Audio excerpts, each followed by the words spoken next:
অদ্ভুত অদ্ভুত কাণ্ড দেখিবলৈ হলে আপুনি অসমত থাকিবই লাগিব। হাজাৰ দুখতো কিছুমান কাণ্ডই আপোনাৰ মুখত হাঁহি বিৰিঙাব। সময়ে সময়ে ট্ৰেণ্ডলৈ অহা কিছুমান কাণ্ডই মৰা মানুহকো জীয়াই তুলিব। এইবোৰ কৈ থকাৰো বহুত কাৰণ আছে। ৰ'ব বুজিব। অসমৰ লোকেল হিৰো চুকুৰালী আৰু পেপেপে কন্যা কৰিশ্মাক চিনি নোপোৱা মানুহ হয়তো খুব কম ওলাব। ৰাজ্যৰ ইমূৰৰ পৰা সিমূৰলৈ খলকনি তোলা দুই মহাপুৰুষে আকৌ হিলাইছে অসম। চুকুৰৰ প্ৰেয়সী হেনো কৰিশ্মা নাথ। চুকুৰ আলীয়ে চিনেমা বনাইছে, সেই চিনেমাৰ নায়ক হ'ব নিজে আৰু নায়িকা হ'ব কৰিশ্মা।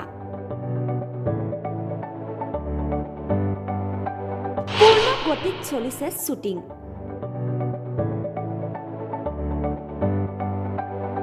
হিৰো চুকুৰালীৰ লগত দিনে নিশাই শ্বুটিঙত ব্যস্ত এতিয়া কৰিশ্মা। ফেচবুকত উঠিছে ট্ৰলৰ ৰগৰ। চিনেমাখন চাবলৈ আপুনি আগ্ৰহী নে? জনাওক কমেণ্ট যোগে। নিউজ ডেস্ক PB সংবাদ।